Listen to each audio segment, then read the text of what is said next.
हे जे उत्तर आलेलं आहे हे खूप डामाडोल उत्तर आहे। माझी अध्यक्ष महोदय सभागृहाला आपल्याला विनंती आहे, माझ्या हातामध्ये हे जो दोन पांढरे तुकडे आहेत याच्यामध्ये एक चीज एनालॉग आहे आणि एक नॅचरल पनीर आहे। मी अध्यक्षांची परवानगी घेऊन आता आणलेला आहे। माझी विनंती आहे की आपण मामांना पाठवा, मी आपल्यापर्यंत पोच करतो। मामा कृपया हे अध्यक्षांकडे आणि मंत्री महोदयांकडे आपण द्या।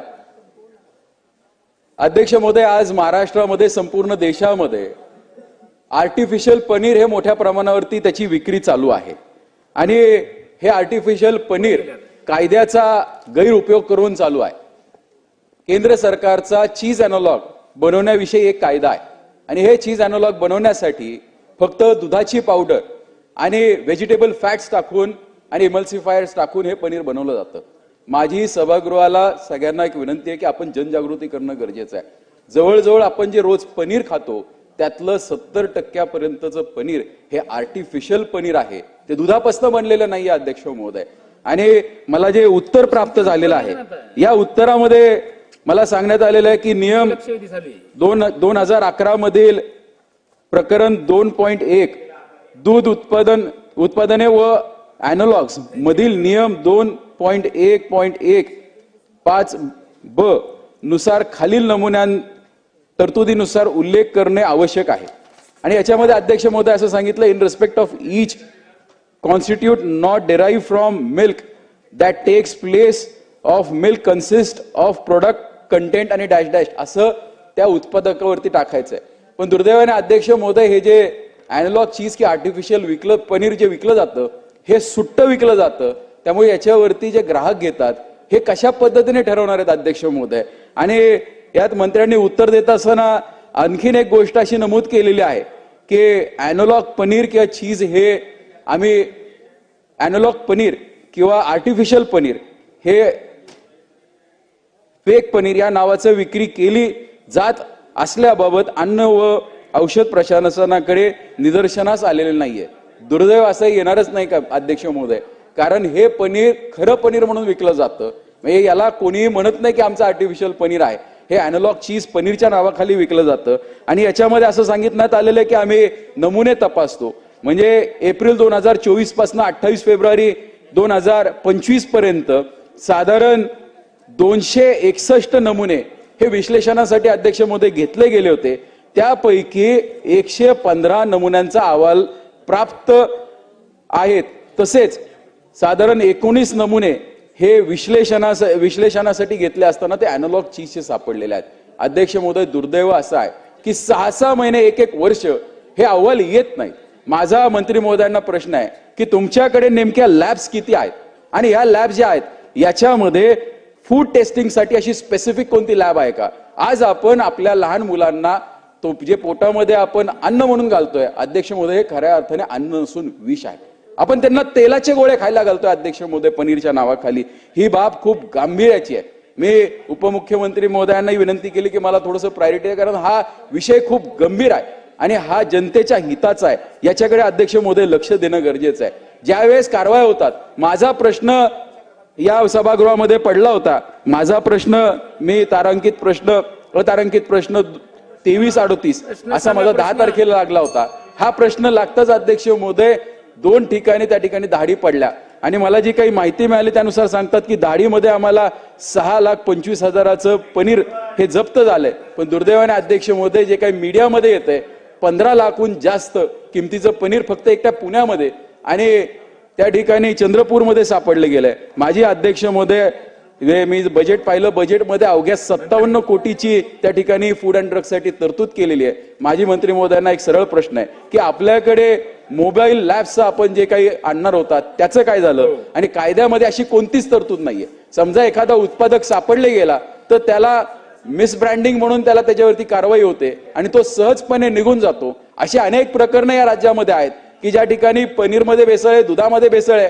म्हणजे सोलापूरचं एक प्रकरण माझ्या वाचण्यात आलं होतं की 5 वेळेस भेसळ करणाऱ्या व्यक्तीला पकडलं, 5वी वेळेस तो सुटून गेलेला आहे।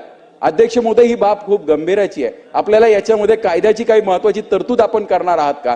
म्हणजे माझं तर मत आहे अटेम्प्ट टू मर्डर, कारण एखाद्या व्यक्तीला आपण मारतोय एखाद्या व्यक्तीचं भवितव्य खराब करतोय, पिढीचं भवितव्य खराब. तुम्ही चाललं प्रश्न. अध्यक्ष महोदय, प्रश्न गंभीर आहे. 5 गंभीर मिनिट नसेल तर झाले. मी बसतो खाली. अध्यक्ष महोदय, आपल्याला असं वाटतंय अध्यक्ष महोदय ते पनीर खाऊन पहा, मला फक्त त्या पनीर मधला फरक सांगा की त्यातला अॅनालॉग चीज काय ना आर्टिफिशियल नॅचरल पनीर काय.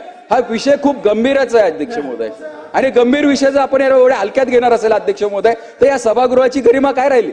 आज आम्ही इथं येऊन प्रश्न मांडतोय, पोटतिडकीपासून मांडतोय. हा काय माझ्या एकट्या मतदारसंघाचा प्रश्न नाहीये, हा संपूर्ण राज्याचा प्रश्न आहे, हा सर्वांगीण प्रश्न आहे, हा जनतेच्या हिताचा प्रश्न आहे अध्यक्ष महोदय. आणि अशा प्रश्नांना जर आपण वेळ देणार नसेल तर अध्यक्ष महोदय ही बाब दुर्दैवी आहे. म्हणजे काही कधी कधी आम्हाला असं वाटतं की आम्ही फर्स्ट टाइमर आहोत, ही आमची चूक आहे का.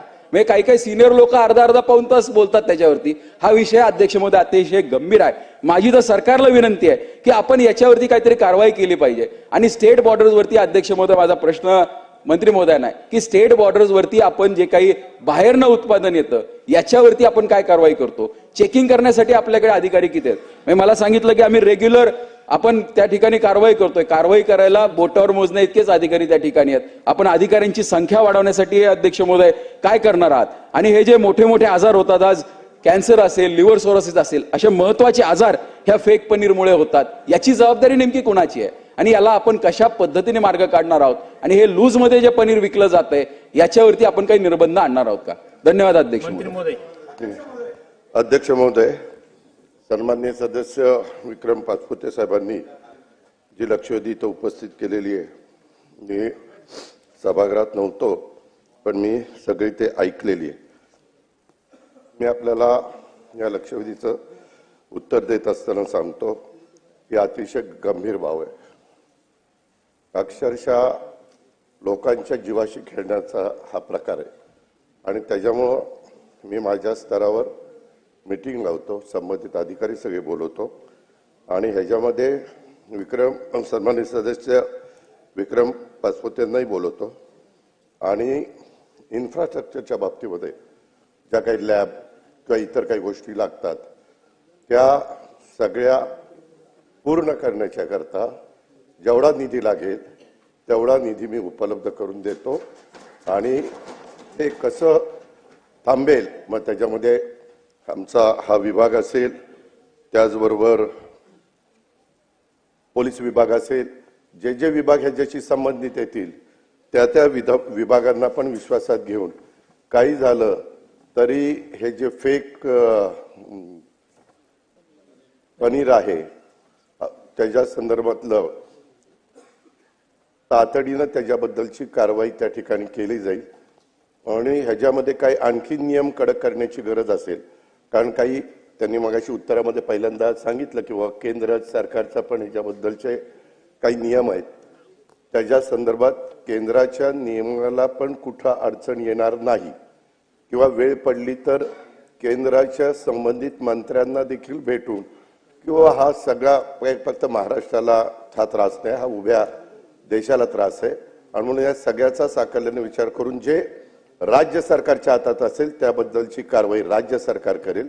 आणि जे केंद्राची संमती घ्यावी लागेल तर तिथं केंद्राची पण संमती मी मुख्यमंत्री उपमुख्यमंत्री आम्ही अनेकदा काही महत्वाच्या कामांच्या करता राज्याच्या केंद्रामध्ये जात असतो त्यावेळेस तिकडची पण मदत त्या ठिकाणी घेतली जाईल. आणि ह्याची तातडीनं अधिवेशन संपायच्या आत सन्माननीय सदस्य विक्रम पाचपुते, मंत्री, राज्यमंत्री, संबंधित अधिकारी, अजून ज्याचा कोणाचा अभ्यास असेल सभागृहाच्या दोन्ही बाजूच्या सन्माननीय सदस्यांचा, त्यांनाही त्या ठिकाणी निमंत्रित केलं जाईल. म्हणजे त्यांच्याही काही उपयुक्त सूचना असतील तर त्याचा मी निश्चितपणे स्वीकार करेल आणि ह्याच्यावर ठोस अशा प्रकारची कारवाई केली जाईल याबद्दलची खात्री मी देतो.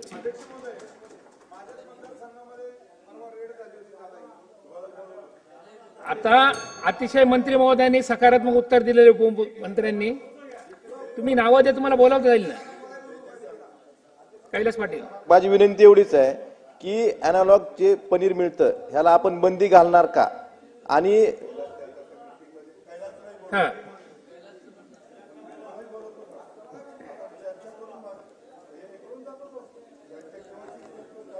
लक्षवेधी क्रमांक 4